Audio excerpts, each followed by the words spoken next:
পারো বাড়তেও পারি না একটুখানি।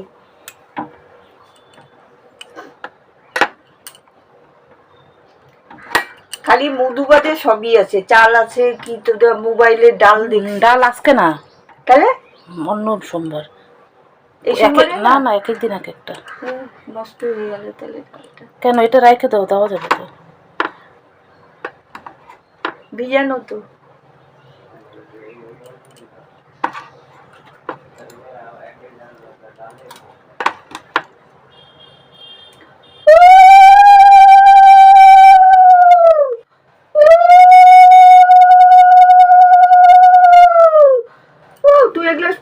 সব নিয়ে নে, নীলকণ্ঠ আছে, আমার খালি সাদা ফুল দিলেই হবে, আর কিচ্ছু লাগবে আছে। নীলকণ্ঠ আমি এতগুলো কি করবো। এই যে তোমার বেলপাতাও রাখছি।